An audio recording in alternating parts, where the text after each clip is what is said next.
Si Carlos Herrera quiere ser presidente de la Real Federación Española de Fútbol, que lo quiere ser, ¿a ti de qué te gustaría ser presidente? ¿Ya puestos a pedir o a intentarlo?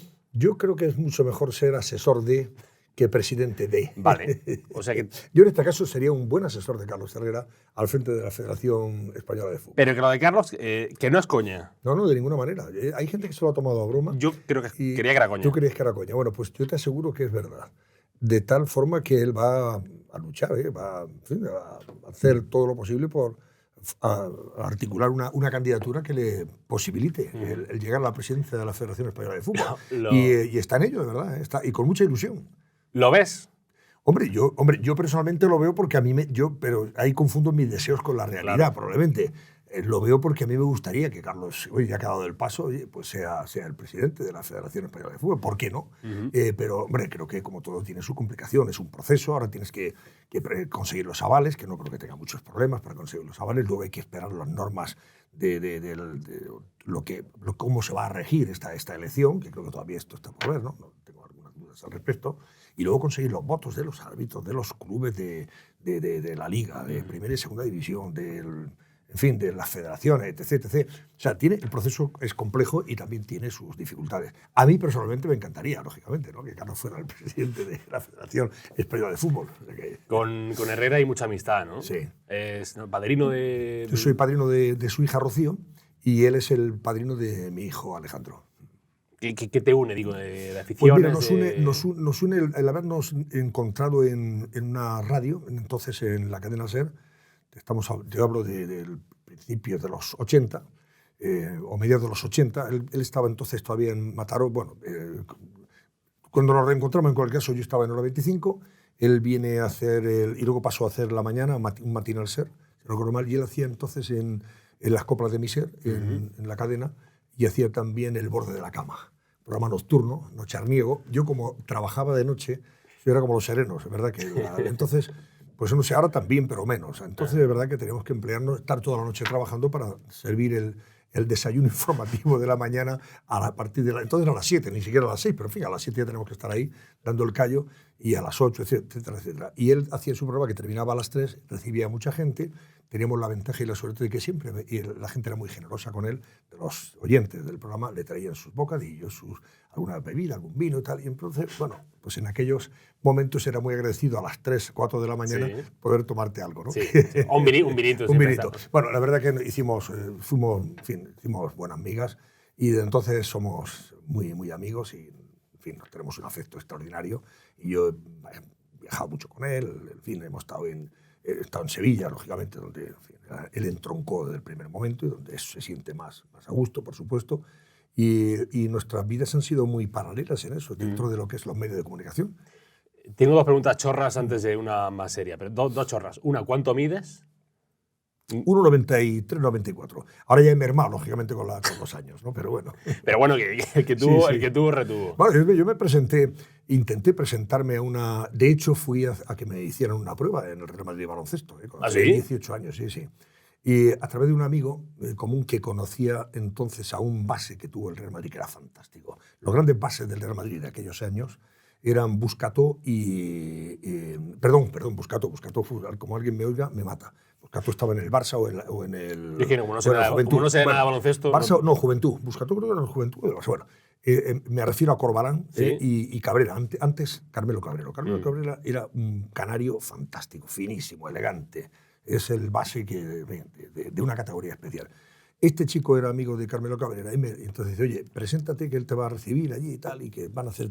Claro, llegué y me dijeron, sí, usted tiene una estatura, bueno, 1,94, como base a lo mejor estaría bien y tal, pero claro, es que ya tendría que jugar en los seniors y usted no está para jugar en los seniors. Digo, no, le aseguro que no.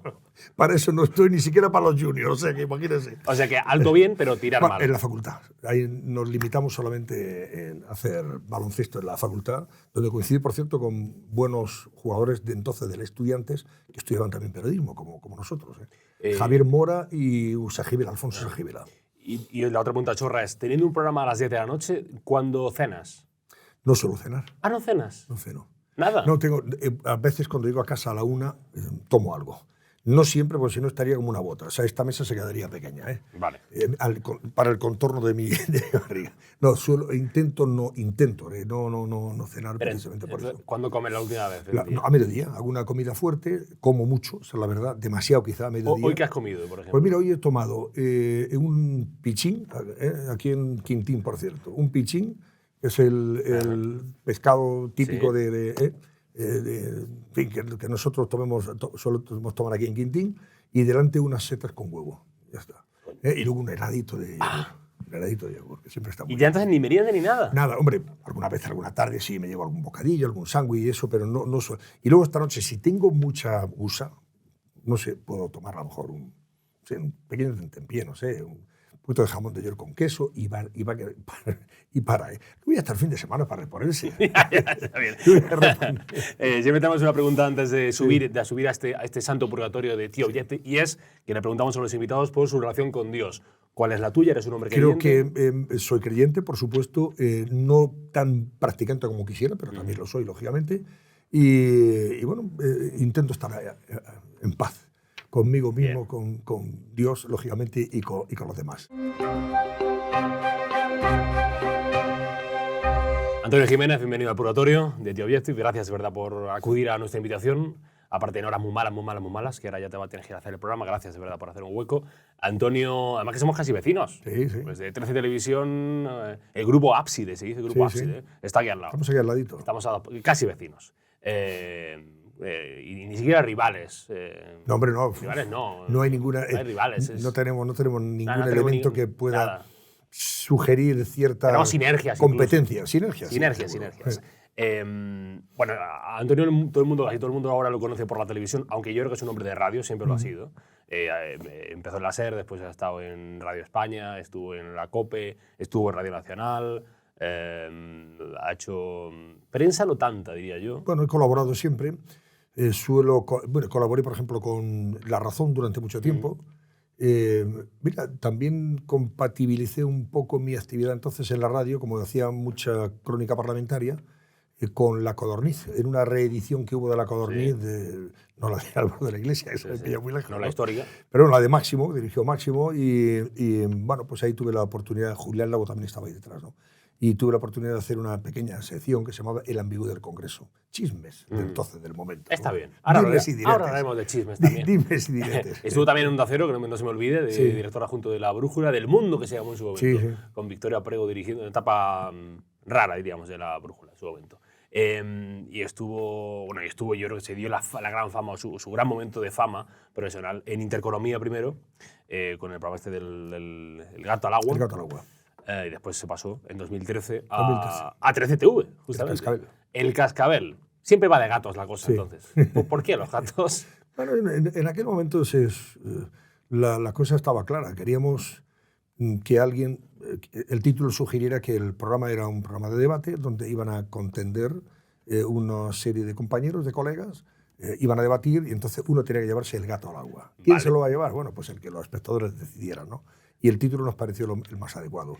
Y después la cosa sigue de gatos por aquello de decir que como yo me identifico mucho con el gato, pues algo tenía que haber relacionado con los felinos, con los gatos. Entonces, pues el cascabel al gato, que es lo mismo prácticamente. ¿Te gustan los gatos más que los perros? No, yo soy de perros. Tengo una perra preciosa, una perrita de agua que la quiero muchísimo. Empezar en la serie y acabar en 13 Televisión, que es como empezar en las categorías inferiores del Real Madrid y acabar jugando de titular en el Barça, ¿o...? ¿Cómo? Empezar en las categorías inferiores del Real Madrid, digo, por empezar de jovencito y después acabar ya como de titular en el Barça. ¿Es un poco parecido? El pasar de una televisión pasar como de la SER a 13 Televisión, digo, no, porque sabes que ahora no sé, pero sabes por dónde voy, sabes que la gente te extrañaría, ¿no? Ahora a lo mejor... Yo siempre dije, cuando pasé de la SER a la COPE, luego de la COPE pasé a Radio España, de Radio España a Onda Cero, de Onda Cero a Radio Nacional de España, siempre lo hice por voluntad propia, ¿verdad? Tuve la suerte, la dicha de que no fue porque prescindieran de mí.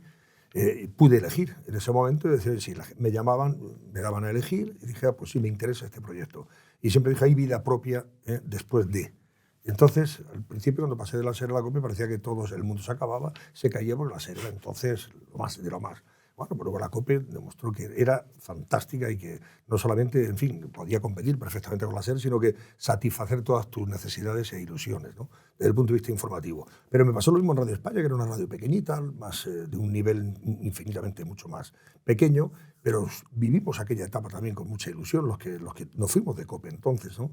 Y luego lo mismo en la etapa, por ejemplo, de Onda Cero, de la brújula del mundo, ¿no? Esos 2 años un poquito convulsos por las cosas que pasaban entonces y tal.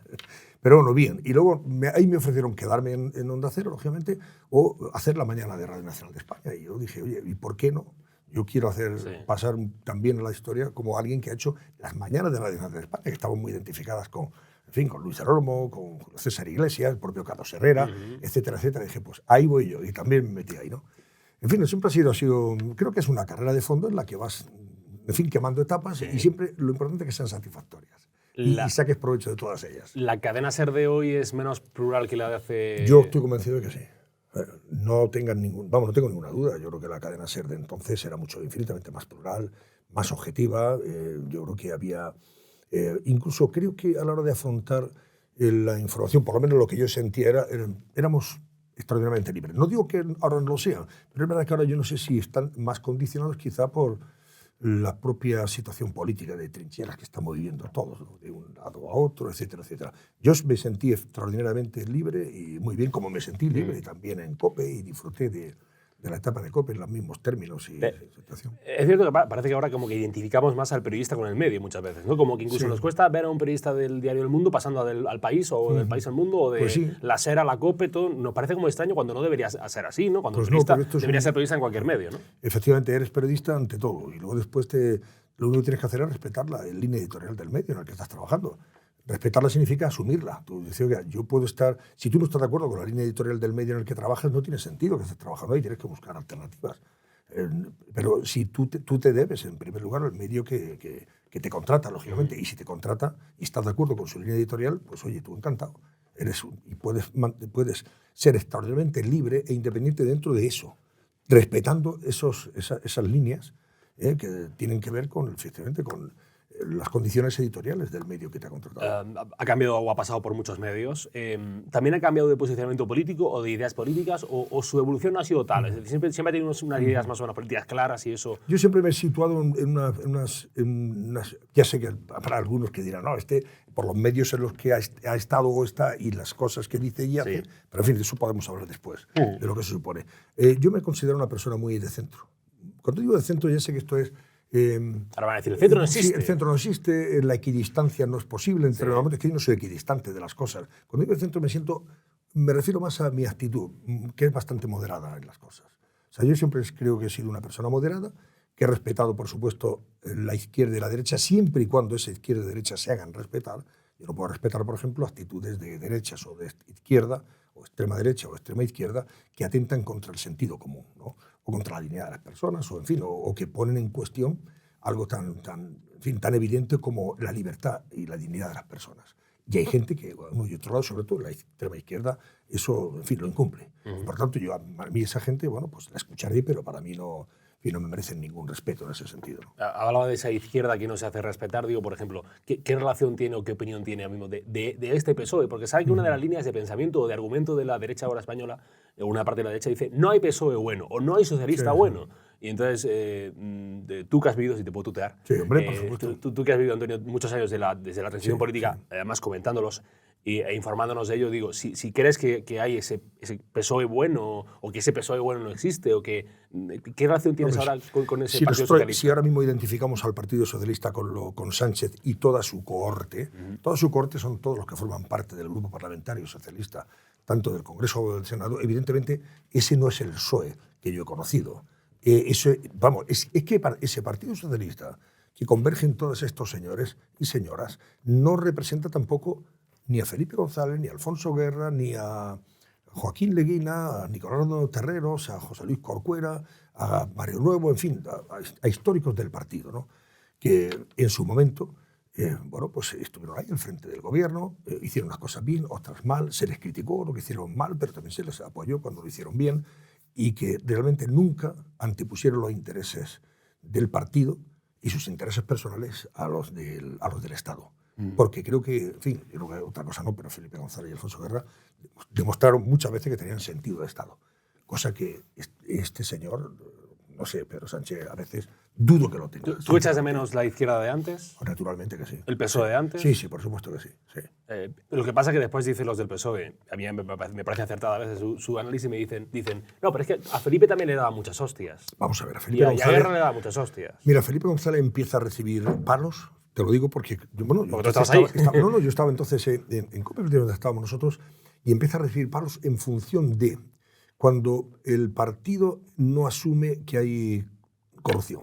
Empieza la corrupción, estamos hablando de casos que empiezan ya a barruntarse. En Andalucía hay un nepotismo notable desde el punto de vista de lo que es la utilización del poder en beneficio del partido. En el resto, el gobierno empieza a ser demasiado autocomplaciente, no hay autocrítica, y cuando había cosas que realmente, en fin, empezaban a chirriar, y cuando todo esto se empieza a criticar, desde el partido pues es normal, por otra parte, ¿no? Hay gente que todo aquello lo acepta como una crítica injusta, y que solamente persigue echarles a ellos del poder para colocar a otros señores. Y es verdad que la crítica se producía en función de unos hechos que realmente creemos nosotros como periodistas en aquel momento estaba más que justificado. Y si echas para atrás, la vista para atrás, ¿verdad? Tú lees y hay momentos en los que, ¿verdad?, que el Felipe González y el gobierno de Felipe González de los años 90, finales de los 80, principios de los 90 y hasta el 96 que se marcha, donde ya, en fin, se dan los casos de corrupción, hay también hay una componente también de ejercicio del poder excesivamente con tics totalitarios incluso, etcétera, etcétera. Y todo aquello es lo que se critica fundamentalmente. Luego es verdad que también se mezcla con el asunto del terrorismo, la OSGAL, en fin, etcétera, etcétera. ¿Qué ocurre? Que bueno, si no se asumen las críticas, lo que desde el punto de vista político, la crítica la rechazan o la interpretan como que es, en fin, algo gratuito que tú, como periodista, estás ejerciendo en función y en beneficio de unos señores que están esperando ahí para ocupar el puesto de los que estamos criticando. Sí. Y bueno, yo, en fin, en aquel momento pues se criticó al Partido Socialista, igual que ahora se le está criticando a este partido por otras cosas, igual que se le criticó también al partido del Partido Popular, o que el Partido Popular no estaba en el gobierno y cómodamente instalado hasta que empezaron los casos de corrupción y poco menos es lo que realmente, en fin, desgasta las siglas hasta el extremo de perder las elecciones, evidentemente, y incluso de provocar una escisión, poco menos que la de bolas, y que surge el Vox por el medio, ¿no? ¿Trabajas con tertulianos? Sí. Con tertulias todos los días. Somos un país muy de tertulias, ¿no? Yo creo que nos gusta la tertulia. Sí, tú tienes el porqué de por qué no. Porque no, hay tertulias futbolísticas, hay tertulias políticas, hay tertulias de crónica rosa. ¿Por qué a este país le gusta especialmente? Yo creo que le gusta porque la gente se siente identificada un poco con esa forma de escuchar opiniones, a veces críticas, a veces favorables, pero más críticas que favorables, que se identifican perfectamente con lo que ellos piensan de lo que se está hablando. Ese de los míos. Exactamente. Esa necesidad de sentirte representado, ¿no? Te está representando y está diciendo lo que tú probablemente estarías diciendo ahí si te dejaran. Y es por lo que, bueno, yo creo que las tertulias, sean políticas o deportivas, tienen un éxito. Las del corazón no, también, pero el corazón tiene más esa vertiente más de cuchicheo, etcétera, etcétera. ¿Para qué debería servir una tertulia? O al menos, ¿cuál es tu intención? Yo creo que la tertulia sobre todo tiene que demostrar o debe servir para aclarar, analizar perfectamente los hechos y aclarar que hay veces que tú tienes, a través de tus comentarios, de tus opiniones, dejar claro que hay actitudes o hay medidas, hay decisiones por parte de un gobierno o de un responsable de la administración que creo que no son buenas para el interés general y que ponen de manifiesto que anteponen sus intereses personales a los del Estado, ¿no? O a los generales. Y bueno, si tú estás viendo que hay elementos de perversión en decisiones y actitudes y sobre todo medidas que se toman, está bien denunciarlas, ¿no? Y para eso yo creo que están bien las tertulias, como la buena información, en definitiva, ¿no? Decías antes, cuando decías lo de Soy de Centro, lo que dirá la gente, digo, ¿te molesta, por ejemplo, el hecho de que acusen en su momento acusaban a Intereconomía, ahora acusan a 13 de las tertulias casposas o la derechona mediática? ¿Todo eso te molesta? No, ¿Uno aprende a pasar de eso? Yo me blindé, tengo las venas blindadas desde hace ya muchos años. La crítica a mí no me hace mella en ese sentido a la hora de reafirmarme en lo que pienso. Cuando digo que soy una persona centrada, no de centro, sino centrada, me refiero a que soy una persona moderada. Huyo, de verdad, rehuyo de los extremos. No me gustan los extremos, ni mucho menos. Creo que lo he demostrado a lo largo de mi vida, a pesar de que hay gente que efectivamente puede estar ahora viéndonos y escuchando esto y dirá, oiga, pero ustedes dirigían una tertulia, dirige una tertulia donde hay gente que se manifiesta con excesiva contundencia y desde un punto de vista probablemente extremo, político. Digo, sí, pero bueno, no soy yo, ¿sabes? Yo acepto esa es la pluralidad de la mesa. O alguien puede interpretarlo, pero no. En fin, yo, en definitiva, creo que cada uno es muy libre de opinar, lógicamente, de aquello que se le pregunta, pero en mi caso, personalmente, suelo ser bastante moderado, suelo serlo. Ya que llevas muchos años haciendo tertulias, ¿hay más corrección política ahora a la hora de hacer tertulias, o de decir según qué cosas, o de hablar con según qué palabras? ¿Tú ves eso? Hombre, yo creo que hay cierta autocensura. A veces sí. Más en todo aquello que hemos dado en llamar lo políticamente correcto. A veces creo que nos autocensuramos y no decimos lo que sentimos y lo que pensamos, por miedo al qué dirán o que podemos incurrir, en fin, incluso en entrar en esa línea roja que supone ya pasar al otro lado. Decir, oiga, que esto a lo mejor esto está legislado, aquí hay una línea que usted está sobrepasando y que a lo mejor le puede costar que alguien interprete que es necesario ir a los tribunales, ¿no? Pero es verdad que hay cierta autocensura, me da la impresión, en general. Que, por decirlo de manera bruta, que yo que soy de pueblo, digo que los tertulianos están más acojonados ahora, digo. Pues diría que sí. O sea, políticamente yo creo que hay una libertad total para decir lo que quieras y opinar como tú consideres oportuno. O sea, no hay más que ver la tertulia de Cascabel, por ejemplo. Yo no veo al director de Diogetti, Álvaro Nieto, digamos... ¿Director de este medio? Yo miro arriba porque tiene que estar arriba, supongo yo no veo a Álvaro contenerse mucho. Él dice lo que tiene que decir en función de las cuestiones. Pero en líneas generales, ¿crees? Pero yo creo que en líneas generales a veces, y en la calle incluso, la gente está ahora un poco más... Vierte más bilis y se vierte más odio, y cosa que yo, desde luego, no comparto, ni mucho menos.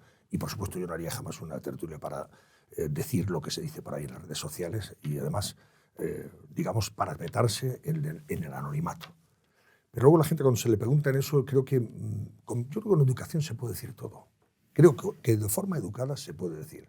Lo que no se puede hacer es traspasar esas líneas para llegar a incurrir en delitos de odio, por ejemplo, ¿no? Creyendo que no lo estás haciendo o cuestionando cosas que realmente ahora mismo pues, tienen que ser extraordinariamente medidas. Por ejemplo, el asunto de la inmigración ilegal, que ahora vuelve a estar en boga. Pero yo que, por ejemplo, el tema de la inmigración ilegal, eso da rienda suelta a que gente desatada opine que los inmigrantes no hacen falta y que hay que echarlos y expulsarlos. Tal. Y yo siempre digo lo mismo.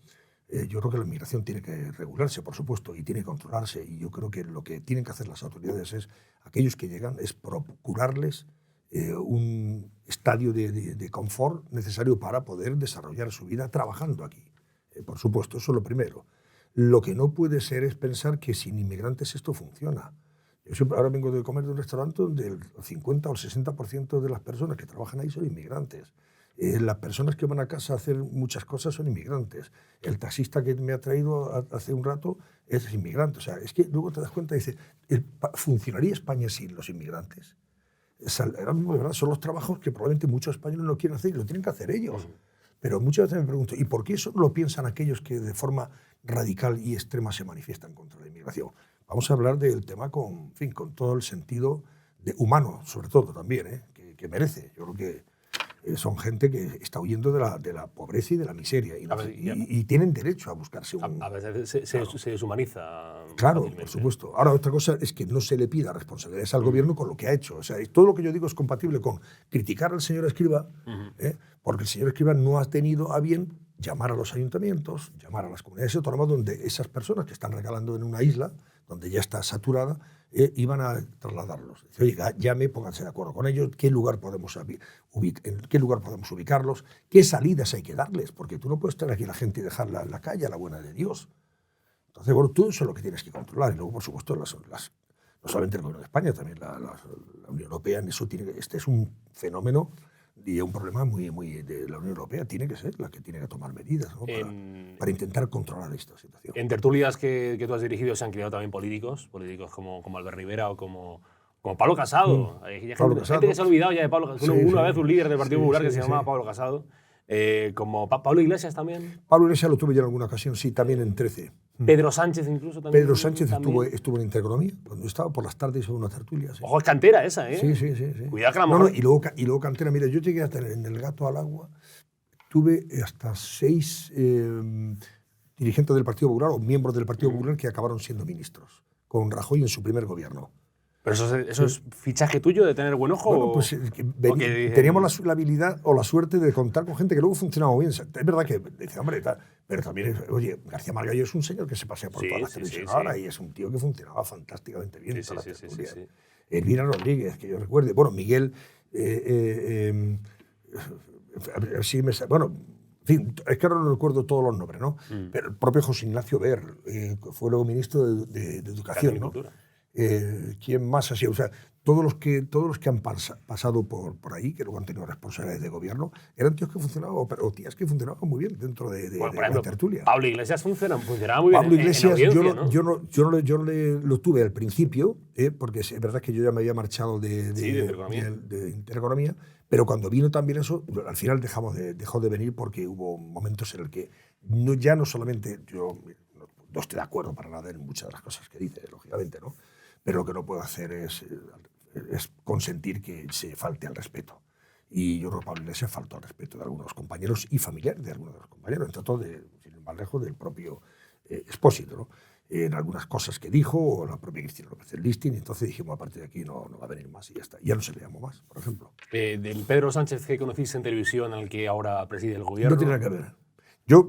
Fíjate, yo conocí entonces a Pedro Sánchez, e incluso cuando él decidió presentarse, pues, como otros muchos periodistas, pensábamos que era el candidato perfecto para sustituir a Zapatero. La medida en que él se presentaba como un socialdemócrata que quería recuperar esa socialdemocracia liberal del Partido Socialista, más parecida a lo que representó entonces Felipe González, que lo que había hecho Zapatero, y en ese convencimiento estábamos, y por eso de alguna forma nos parecía, la persona idónea, ¿no?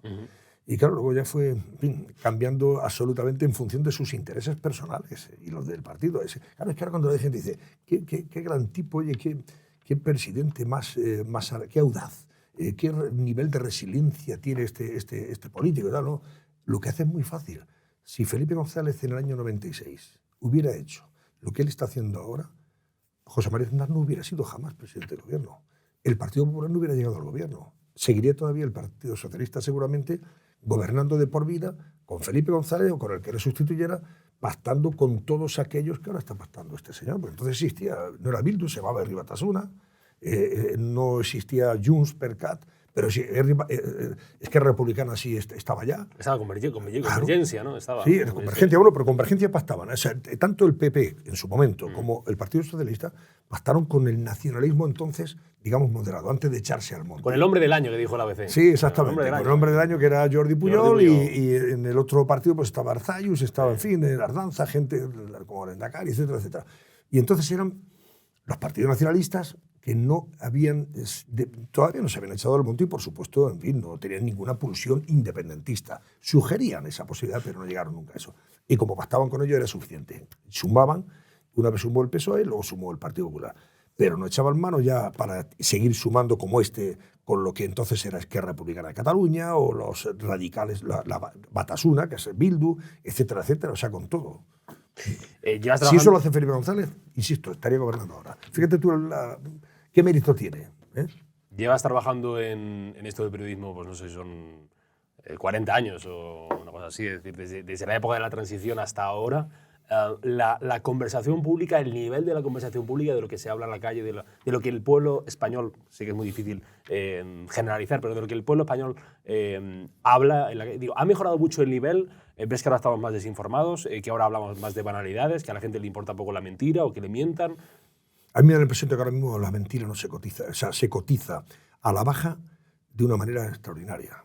Porque antes mentir era de una... Vamos, mentir y eso que te lo reflejara una portada de un periódico, o telediario o en una radio que se insistiera sobre ello, te podía costar perfectamente el cargo. Eso es una... Ahora tú mientes y no pasa absolutamente nada.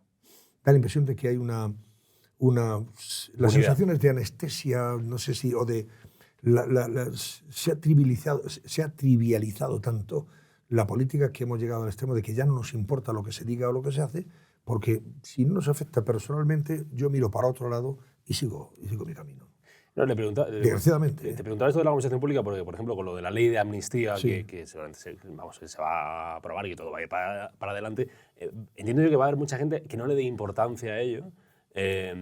Y eso me lleva a preguntar después, claro, ¿para qué entonces está el trabajo de los periodistas? Y después incluso esto no se castiga en las urnas, sino que se premia el que haya una justicia para unos y para otros. Y con esos cambios de opinión, que dicen algunos que hay cambios de opinión, si después, creo que si Pedro Sánchez ha tomado muy bien el pulso a la sociedad en ese aspecto, que el umbral del dolor cada vez es mayor, cada vez es menor, mejor dicho, que cada vez puede seguir pasando más cosas, que la gente no va a reaccionar hasta que, como tú dices, a lo mejor le afecta cosas mucho más cercanas. Sí. Yo creo que ahora mismo todo esto, aparentemente, ojo, luego, mira, hemos visto manifestaciones, ayer domingo, sin ir más lejos, de miles de personas que salieron a la calle en Málaga y en Madrid, como antes lo habían hecho en Barcelona y también en Madrid anteriormente, ¿no? Es verdad que hay una concienciación, hay un sentimiento de preocupación enorme por lo que está haciendo Sánchez, entre otras cosas porque son 11,5 millones de votantes del Partido Popular y de Vox y de otros partidos que no se sienten identificados con lo que hace Sánchez, que ha tenido 8 millones de votos en total, ¿no? Si no recuerdo mal, entre 7 millones y pico, más los de sumar otros 2 millones, que no recuerdo, bueno, en fin, pero menos evidentemente que los 11,5 que representa la derecha en este país, ¿no? Y entonces yo creo que en toda esa gente sí existe esa preocupación y esa inquietud, y existe ese malestar, ¿no? Que luego se lo manifiesten como estos que han salido a la calle y lo han hecho, pues hay gente que es más reservada, pero que en su foro interno está ahí, el resquemor y el malestar y el disgusto, ¿no? Tú, por ejemplo, no eres muy de ir a manifestaciones, ¿o sí? Bueno, yo intento no ir, salvo que sea una manifestación en la que... no partidista. Exactamente, no partidista, no suelo ir. No porque no quiero que me identifiquen, a pesar de que, bueno, pero no es por nada, sino que yo, por ejemplo, si una manifestación en defensa de la democracia, como aquella del 23, después del 23F, pues ahí estamos, lógicamente, ¿no? En defensa de la libertad y de la democracia, ahora mismo nos tenemos que manifestar en defensa de la libertad y de la democracia, está claro. Personalmente, como periodista, si la de Barcelona hubiera sido en Madrid, hubiera salido. Por ejemplo, Sociedad Civil Catalana. Lo que no quiere decir que no esté de acuerdo con las que está haciendo el Partido Popular y Vox. Estoy totalmente de acuerdo. Otra cosa es que a lo mejor yo personalmente no acuda, pero estoy plenamente identificado con las movilizaciones. Es más, creo que es necesario que se proteste y se salga a la calle de forma pacífica y civilizada. Estimulo a los partidos políticos de la oposición a que lo hagan. En estos momentos creo que es bueno que se denuncie este estado de cosas. Y la forma de hacerlo es, además de los medios de comunicación, con las críticas, las declaraciones, en el Congreso, con todas las, en fin, proposiciones todas las propuestas que se hagan, preguntas de control al gobierno, etc., etc., pero también en la calle, de forma pacífica, ¿por qué no?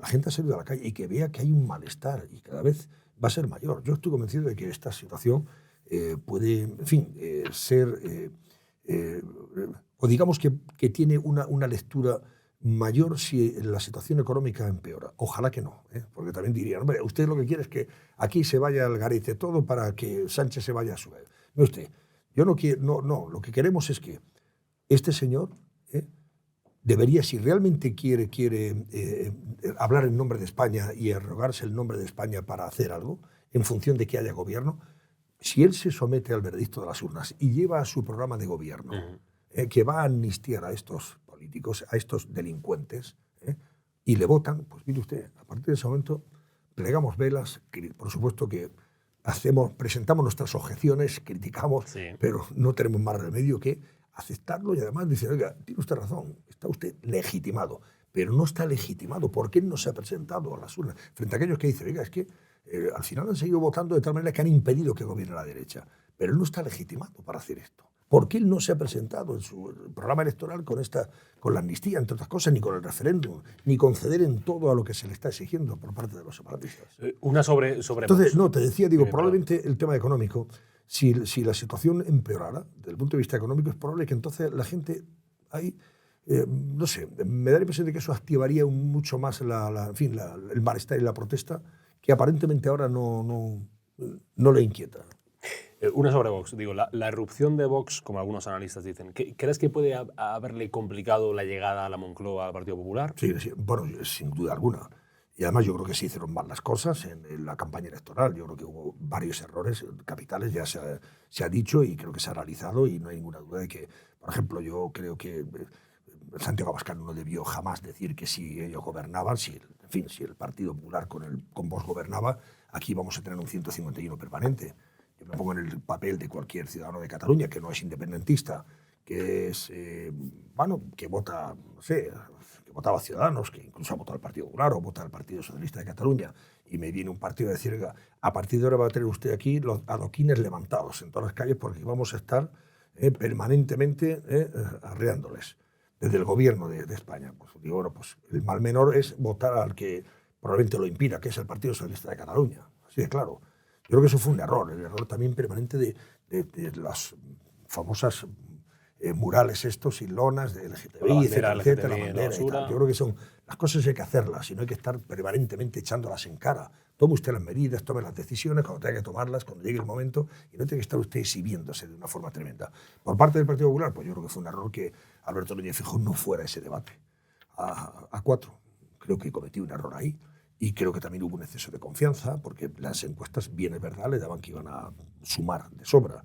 En fin, ese conjunto de cosas es lo que impidió que no llegara a la mayoría absoluta. Por así decirlo, digo, la gente le ha tenido más miedo a Abascal en un gobierno que a Sánchez. Yo estoy convencido de que, sobre todo en Cataluña. Cataluña ha marcado la clave de las elecciones. Para mí la clave bueno, y para todos los analistas, ¿no? El resultado electoral en Cataluña favorable al Partido Socialista y, por tanto, a Sánchez es el que ha impedido que la derecha sumara. En Intereconomía dirigiste un programa muy crítico con Zapatero en la época del zapaterismo. Hay otros analistas que dicen que estamos viviendo un tardo zapaterismo. ¿Estás de acuerdo con eso? Sí, no, porque esto es la consecuencia de Zapatero. O sea, el sanchismo es la consecuencia del zapaterismo o la continuidad del zapaterismo. Es el que sentó las bases de lo que estamos viviendo ahora fue Zapatero. Que además él, en fin, se prodiga en ello, además, ya lo ves, con sus veleidades bolivarianas y chavistas, asesorando a gobiernos como el de Maduro. O sea, está en esa tesis, está en esa aventura. Pues le ha salido bien entonces a Zapatero, ¿no? Ha sido un éxito. Sí, para él sí, él personalmente de miedo y a todos los que, en fin, con él le acompañan en esta aventura. A los demás muy mal. Mira cómo dejó el país. Económicamente un desastre. ¿Y cuándo reaccionó la gente en España? Con Zapatero. Estaba haciendo barbaridades. En cosas que realmente no entroncaban con el interés general del país. Pero, sin embargo, seguía ahí, míralo, ganó las elecciones otra vez, en el 2008, si no recuerdo mal. Bueno, pues, ¿cuándo empezó el declive de Zapatero? Cuando creyó ver brotes verdes, que, en fin, estaban en su imaginación, y en la de su ministro entonces, Pedro Solbes, de Economía, y la economía se estaba hundiendo. Y la gente estaba cada vez peor. Y la situación financiera era terrible. El plan E. Los planes, gastarse miles de millones en hacer rotondas y cosas así, tonterías, ¿no? Y ahí es cuando perdió las elecciones. Sí. ¿Y quién las gana? Las gana, o sea, las elecciones normalmente no las gana quien las gana, sino las pierde el que está en el poder, efectivamente. Claro, y además las perdió por una mayoría absoluta que consiguió Rajoy, porque claro, la situación era tremenda. Por eso te decía que al final la economía es la que va marcando muchas veces los momentos y los ciclos. Por ir cerrando, trabajaste en Radio Nacional de España. ¿Tu opinión sobre la existencia de los medios de comunicación públicos en España es favorable, es desfavorable? ¿Habría que regularlo más y quitar a los políticos en medio? ¿Tiene sentido la existencia de medios públicos? ¿En eso Yo solamente de los medios públicos lo que critico es que que no cuiden las formas. Y, hombre, y por supuesto el fondo. Las formas que sean hasta que algunos colegas... Yo he estado en Radio Nacional de España, creo que es el único medio público donde he estado, y procuraba ser muy escrupuloso con las formas, incluso con mis comentarios. A mí se me criticaba por defender la Constitución y por criticar a su vez a independentistas como Carlos Rovira, entonces, frente a Esquerra Republicana de Cataluña, que pretendía, romper la unidad constitucional de España. Y por eso yo era un tipo sospechoso en Radio Nacional de España. Entonces, los medios públicos tienen que ser respetuosos con todos, pero especialmente con las mayorías. Ya estoy harto de que aquí las minorías impongan su voluntad y su criterio. ¿Tú cerrarías TV3? Pues hombre, yo no la cerraría, pero evidentemente le obligaría a que fuera neutral o plural. y que sus periodistas trabajaran con la honestidad que aparentemente no trabajan respecto a aquellos que no les pagan, que son el separatismo, en definitiva. Pero bueno, yo personalmente lo que veo es el descontento que hay en Cataluña, es que es una televisión al servicio de la causa separatista y soberanista, y no está con los constitucionalistas para nada. Bueno, pues hay que criticarlo y decirlo abiertamente. No estoy de acuerdo con cerrar ningún medio, pero sí que hay que obligarle, de alguna forma, a que sea respetuoso y honesto. Ese medio y sus profesionales con todas las tendencias. Y además, yo insisto, aquí ya hemos llegado al extremo de que, lo estamos viendo en el gobierno de España, que una minoría separatista va a imponer las tesis y va a hacer gobierno en España frente a la mayoría.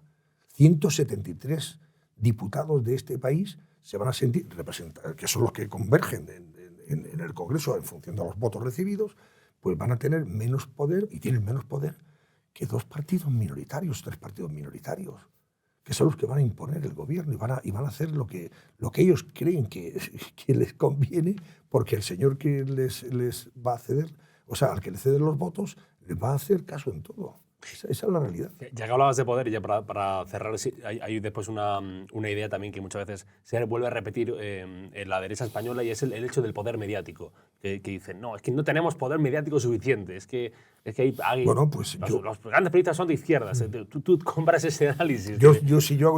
Vamos a ver, ahora mismo el Sánchez tiene una cobertura mediática extraordinaria. Sin la cobertura mediática que tiene en estos momentos, Sánchez no haría lo que está haciendo. Eso te lo digo yo.